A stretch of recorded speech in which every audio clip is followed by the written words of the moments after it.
Well, again, what I'm going to show you here is how I think Christianity will begin to ape or adapt itself to this future. And again, I'm not saying this is a good thing.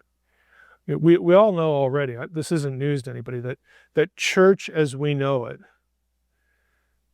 is already this self-adapting thing to the trends of the world. Okay, we already know that. But again, this podium is an illusion because we know that from quantum theory. And we're all just part of everything, and everything is part of us. We're all God, and God is all of us. Yeah. I don't know about you, but I'm getting a warm fuzzy right now. Hey, this will preach. There you go. This will preach. Yeah, I know it sounds funny, but it's true. And we will ultimately need to think about. So the subtitle here is Pop Culture as High Priest of the Post-Christian Religious Worldview. So what I'm going to focus on is talking about the post-Christian culture, the post-Christian condition, and then sort of zero in on how in the post-Christian world, what you're going to see as far as the morphing of Christianity. And I'm not saying that the morphing is going to be good. In fact, I'm suggesting that the morphing is not a good thing. And it's really going to morph into something that's actually very old. And we'll talk about that at that point. So this is going to be sort of, hey, here's what I think it's going to look like. And it's not really just opinion, because I'm going to show you what people are saying right now. Okay, that futurists, scholars in religious studies, scholars in pop culture, that sort of thing. And we will comment on it as we go. So, by way of a sampling, what are the kinds of things futurists are talking about? Specifically, I'll start with this excerpt from something called the Center for Future Consciousness. The two people behind this website and this organization are the Lombardanos, and they have sort of a statement of purpose, statement of principles for explaining what it is they do. And these are just a few of the comments. You'll notice that they're really oriented to this idea of gaining a holistic understanding of the present capacities and potential future evolution of consciousness and the human mind. Again, so there's what I want to plant in your minds right now is this whole idea of the human progression, human upward evolving, so to speak, and this theme of consciousness. Okay, these are just going to be data points that we're going to return to. They're also interested in the future possibilities in science and technology that we're going to encounter, and of course their impact on humanity in terms of this, upward evolution, and again, an evolutionary perspective on reality in the future. So this center, the Lombardanos, again, are quite well known as far as being futurists that would be invited to conferences and write books and all this sort of stuff. And so this is what they're thinking about. Now, typically, and this is from one of the Lombardanos' PowerPoint presentations, they're typically thinking of the future as some sort of techno-utopia, where transhumanism is a big part of it. Technology obviously goes without saying, but again, they're sort of vision casting, not just in terms of gadgetry, okay, but specifically in terms of a set of ideas that they feel are going to both dovetail with and derive from advancements in the sciences in particular. And as the sciences go, religion is going to sort of be dragged along or morphed or transformed with it. And so there's a whole set of ideas there. And this is where I want to sort of orient for the rest of the time. Techno-utopian values, again, the usual suspects here. Progress, purposeful evolution, human power over nature, material or technological advancement as the key to success in the future world, all this sort of stuff. Freedom, of course, really translates to don't give me any rules or any dogma, so I can be free. Happiness and hedonism, right in their presentation. The singularity is something we'll talk about momentarily, but I want to zero in on this document, a Cosmist Manifesto. Okay, right here, this one here. And here are the 10 points. I've abbreviated the annotations for the Cosmist Manifesto. But here are the 10 principles, 10 points. Humans will merge with technology to a rapidly increasing extent. It's a new phase of the evolution of our species. Now, you might be thinking cyborg here, okay, which is one way to think about it. But if you know anything about nanotechnology, that's an invisible integration. That's something you never see. But it has the potential. Once you have control over every atom in your body, I mean, every molecule, you can change the human species as we know it. And this is going to be, and is now. I mean, you can buy whole books on the ethics of nanotechnology. I mean, I've read a couple of them this year again to get my head into the sequel to the novel. And they're talking about things like elimination of disease, optimizing the human DNA for its various potentials. And they're really ultimately talking about immortality, because you're dying cell by cell. And every cell is made of molecules and, that sort of thing. Well, if you can control and release nanobots into the body, so to speak, that instantly repair cellular loss, you have potential immortality, other than somebody, shooting you in the head or something like that. I mean, you get the idea. You will not age. You will not decline as a physical specimen. So this is how it's going to be cast, but this is the sort of merging they're talking about too. It's not just what we would sort of think of as a cyborg. Humans will develop sentient artificial intelligence and mind uploading technology. Now, this derives from, and I don't want to go too far into this, but the current mind-body, what even theologians and futurists and neuroscience, not neuroscientists, call the mind-body problem. That is, are you your brain, or are you and your brain separate? Well, if you are your brain, then we can tap into the right places where the brain stores what you think you are, again, your internal thoughts, your memories, that sort of thing. And if that can be uploaded, when we think, into another body, but what if it's uploaded into a machine? You don't actually have a body anymore. This is the kind of things that we're not talking, this is in science fiction, but you'll actually read academic literature discussing this. It's not science fiction in that sense. Humans will spread to the stars and roam the universe, again, to meet and merge with other species out there. Won't that be wonderful? Humans will develop interoperable synthetic realities, again, virtual worlds able to support sentience, again, self-awareness. Some uploads will choose to live in virtual worlds. Maybe I want to continue my life in this virtual world over here rather than this one. That's what they're talking about. Of course, then, the question of what is real becomes sort of blurred. Humans will develop space-time engineering and scientific future magic beyond our current understanding and imagination. Translation, technology that does stuff we can't really even conceive of right now. Space-time engineering and future magic will permit achieving by scientific means most of the promises of religions. Oh, that's interesting. Many amazing things that no human religion ever dreamed. Eventually, we'll be able to resurrect the dead by copying them to the future, or of course to some virtual reality, of which we can be a part. Wouldn't it be nice to sort of, keep living with your loved ones, with what they are in terms of their, brain synapses firing in a virtual world forever, as long as somebody doesn't pull the plug. That's kind of a problem.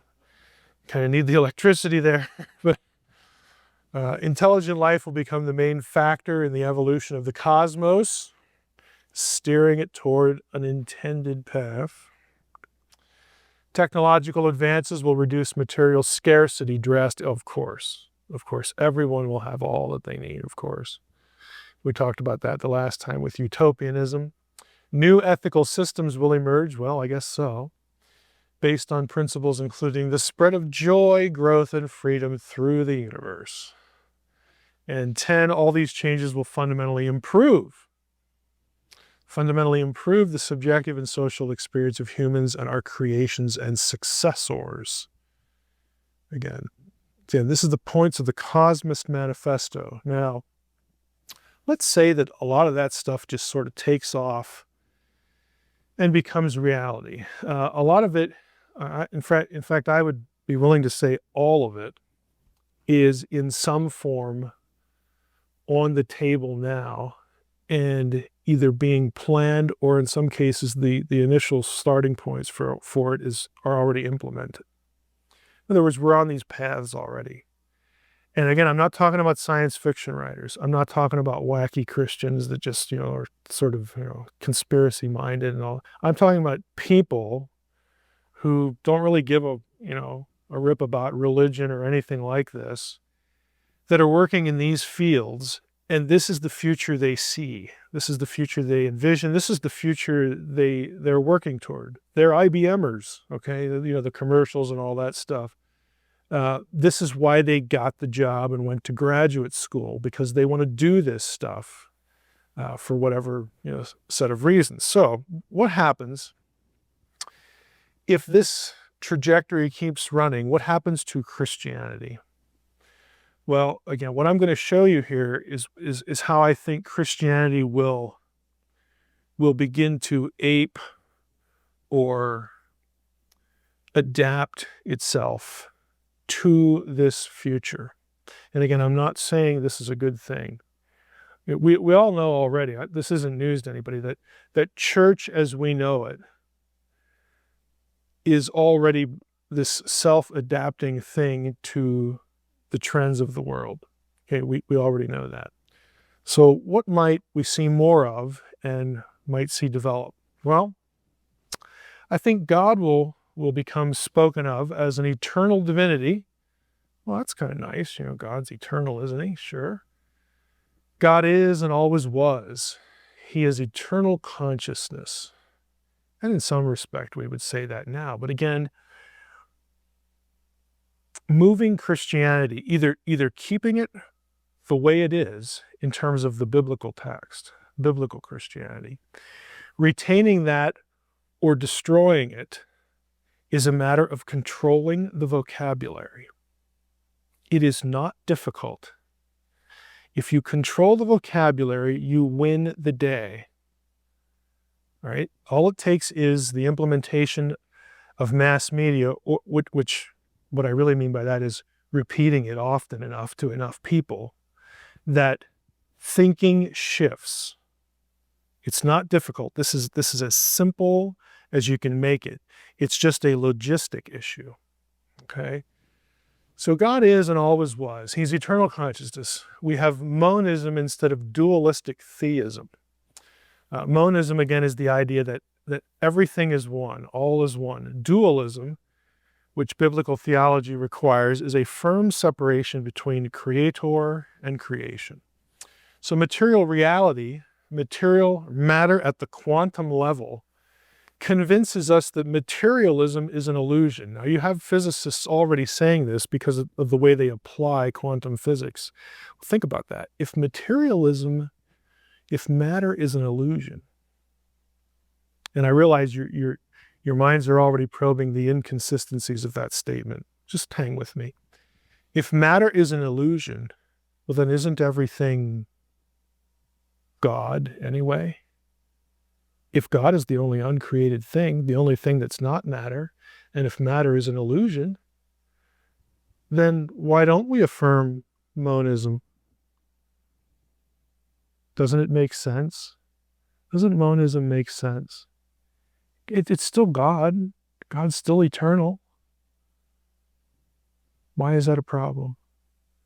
Again, control the vocabulary. Quantum physics, again, this whole idea. This is from Paul Davies, who's, of course, a well-known physicist. And he talks about quantum theory here. The old assumption that the microscopic world of atoms was simply a scaled-down version of the everyday world had to be abandoned. Newton's deterministic machine was replaced by a shadowy and paradoxical conjunction of waves and particles governed by the laws of chance rather than the rigid rules of causality. This is physics today, and it's the reality of physics today. Now, for biblical theologians, the question becomes a simple one. Well, maybe this does reflect God in some way. Maybe God made it this way and we just didn't understand it. Okay, that's different than redefining God, okay, by virtue of what you're looking at.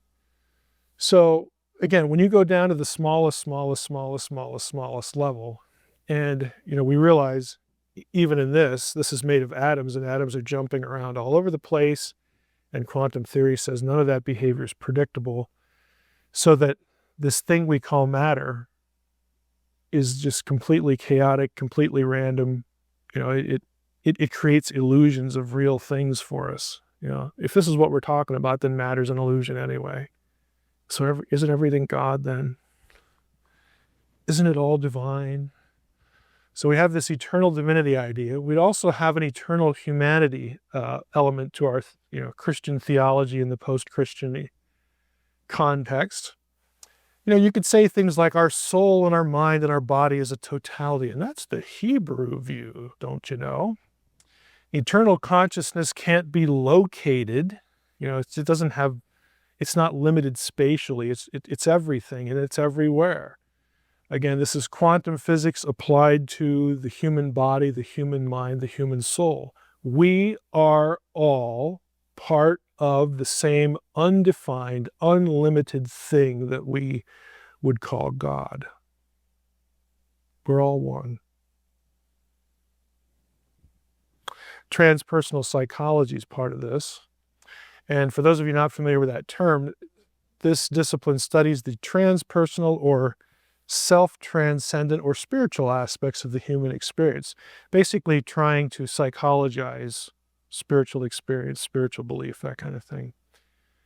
Transpersonal experiences may be defined as experiences in which the sense of identity or self extends beyond, that's the trans part, extends beyond the individual or personal to encompass wider aspects of humankind, life, psyche, or cosmos. Again, trying to take all of our religious experience, all of our religious ideas, all our thought life, and reducing that, psychologizing that, which means you link it to something in the brain which has evolved, okay? And since matter is immaterial anyway and is sort of an illusion, we're just a reflection of everything else that is, which is God. It's a nice theology so far. So we have God is real, okay, like that, but he's eternal consciousness now. All of creation is a reflection of God, consistent with modern science and the material world, and experiences that transcend material reality are just as real since consciousness is real. So therefore, prayer and premonition and prophecy, visions, providence, even transubstantiation, that idea from Catholicism, heaven, even hell, because those things are just stored in your memory banks. They're a result of things you've heard and how your brain processes things. Reincarnation, ghosts, deja vu, all of it is real. All of it is affirmed. It's as real as this podium right here. But again, this podium is an illusion because we know that from quantum theory. And we're all just part of everything, and everything is part of us. We're all God, and God is all of us.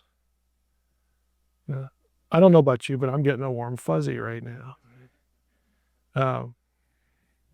Hey, this will preach. See, there you go. This will preach. Yeah, I know it sounds funny, but it's true. What does it cost you? Well, you lose the creator-creation distinction. That flies out the window. Yeah, God is very real, but he is not personal. He's not a personal entity. He's a thing. He's everything, and everything is him. And, there's no individual entity that exists outside of creation anymore. And what's the distinction between God and man? Well, not much, really. Other trajectories, divinized humanity. We've already touched on this. And again, I'm not denying that the future world will still not embrace biological determinism and Darwinism, that sort of thinking. That's part of it. But what I am talking about are things like human enhancement and transhumanism. We tend to think, oh, this is sort of ugly. Sure, humans have lots of flaws, but I kind of like being human. What's wrong with that? It has advantages too. Well, if we go down these roads, we could argue that, hey, enhancing our species and transhumanism is the meaningful goal of our evolution. In fact, it's not only a meaningful path, but, we're really, when we do this, we're acting like our conception of God. Isn't God intelligent and creative? And you realize I'm talking about God as though he were a person and then denying it in the other breath, because that's what you're going to hear. Okay? Again, you control the vocabulary. Genetic engineering that's a good thing. Genetic selection. Hey, you weed out the bad, you enhance the good. That's, nanotechnology, nanomedicine. I mean, if we find out ways to sort of, become immortal and, and we like this life, that's fine. If we don't, well, we'll just inject ourselves into some virtual world. And we all get to live forever anyway. But it'd be nice to be conscious of the fact that I'm living forever. I know I'm an eternal being anyway, because matter's an illusion and all this stuff. But I kind of like to know it, experience it. So if I can't experience it in this world, I'll experience it in some other world. So yeah, I'm in favor of para-humanism, chimeras, because we're just making ourselves better. This is the natural goal. This is what we ought to do because we want to progress, don't we? We don't want to just stay what we are. That's not progressing, is it? It's staying and progressing. I mean, it's easy to understand which word means what. Neural implants, mind uploading, all this artificial intelligence. The singularity is sort of this thing that futurists angle for, which is defined simply here as the theoretical emergence of greater than human superintelligence. Now, once that happens, the future becomes unpredictable because since we're humans now, we can't really imagine what that would look like. Maybe when we evolve to that point, then we'll kind of get a grip on it. But right now, we really can't. So this is what, again, this is what is looked forward to optimistically. Okay, that we want this to happen. So, what does the new man look like? Well, we image God. I mean, we are God, but we image God. Well, what does that mean? Well, we already know that we're God, but when we seek to progress and advance and do great things and empower ourselves and become one with nature and all this stuff, we're kind of behaving like God would if he were really a personal God. So we image him. We're doing the things that a God would do. And so that's consistent, isn't it? That's consistent theology. We're fulfilling the dominion mandate. Hey, that old Bible thing talks about, that God, putting us on earth and saying, subdue the creation and, have command of it and all that sort of stuff. And, find out what makes it tick, legitimizing the scientific enterprise. Those are good things that Christians should do. Resurrection is not needed, because consciousness is eternal anyway. But hey, if you want to keep experiencing the world as you know it, we can pull off resurrection here with nanomedicine and all that sort of stuff. You'll continue to be immortal. And if you die, if you die in the right circumstances, we can probably bring you back or upload your brain somewhere else and you'll be okay. So we're becoming what the God of the Bible, myth that he is, in terms of personhood. We're becoming what God intended. We're actually fulfilling our own eschatology. We're in command of our future. We're eradicating disease. Wouldn't the Bible approve of that? Come on. We're transcending racial and gender divisions, just like heaven. That whole thing about it, when in heaven you neither marry nor given in marriage. There's none of this racial stuff matters. None of this gender stuff matters. Why can't we have that now? It's rebuilding Eden in our own image, to satisfy ourselves is what we're really getting at.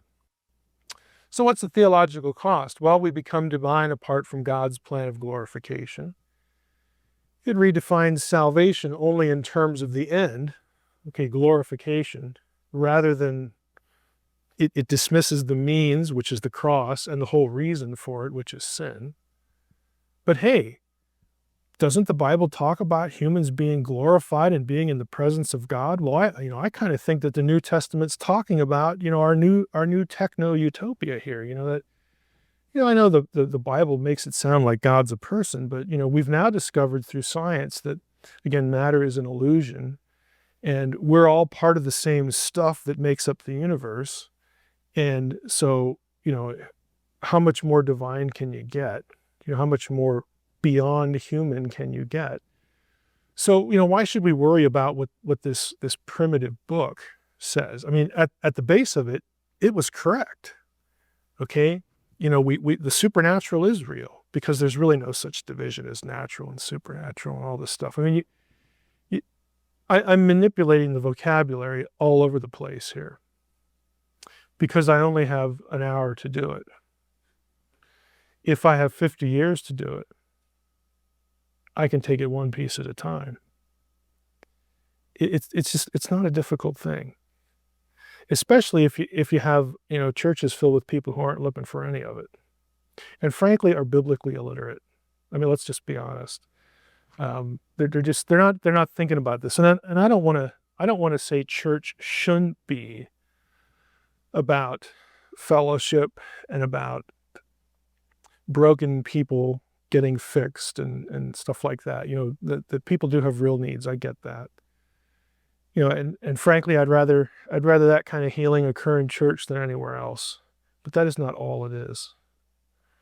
And I think we've sort of drifted into what we get from pulpits on a weekly basis is psychology. We get felt need stuff, rather than anything that smacks of content. There's a low toleration for thinking in church, which is really going to put us in trouble at some point. I think it already has. But what about Jesus? Well, Christ is divine, of course. He was probably a human being that just understood all this stuff before we did. He was so far ahead of us. It took us to the 21st century to figure this stuff out, but Jesus was already there. He was either a human who fully grasped all this wisdom and taught it for posterity and was in fact willing to die for it, for the truth of all this. Again, what is that? Well, knowing that we would never cease to be separate from God, that we're all one. We're one with God. And the Jews didn't like that, so they killed him. But Jesus is a great example for us then. Or he might be a manifestation of eternal consciousness. I mean, maybe eternal consciousness, those little quantum particles, that sort of, like some of them became us, maybe some of them became Jesus and just brought all that advanced knowledge with him, all that sort of thing. Or, and when it gets right down to it, Jesus may have died on the cross, but he still lives. He's eternal. Right? We're eternal too. Doesn't the Bible say that? Doesn't the Bible describe human beings as eternal souls, really? We just get these bodies for a temporary stay here on earth, but we are really eternal souls. Don't you guys know your Bible? Yeah. The new Christology, Jesus lives and always did live. See, the eternality of Christ, we can affirm that. Jesus is our eternal brother. We're united to him. Salvation in this embodied life is being released from the fear of death. That was Jesus' message. Believe in what I'm telling you, and you'll have eternal life. Knowing that death is nothing and we will be with God forever, Jesus was the divine messenger to humanity of these truths. That will preach. Okay, it's already preaching. Well, what do we lose? Well, we don't get Trinitarianism anymore because we can't really talk about persons when we're talking about God, so that's kind of a weird peripheral thing. The traditional gospel, the meaning of the cross, that Christians of a century ago just sort of misunderstood that, but we get it now because we know more about the eternality of ourselves and our world and the universe, frankly. And salvation, of course, this definition would sort of deny our nature, and that, it elevates our co-divinity with the Father and Jesus. That might make Christians of 100 years ago uncomfortable, but we know what that means now. We're just all one. We're just all eternal. So in summary, post-Christian Christianity actually has an old name that's been around for a long time. And that name is Gnosticism. Tried and true. Now, I debated on including this, and I'm looking at my time, and you know what? I think I can, so let's go for it.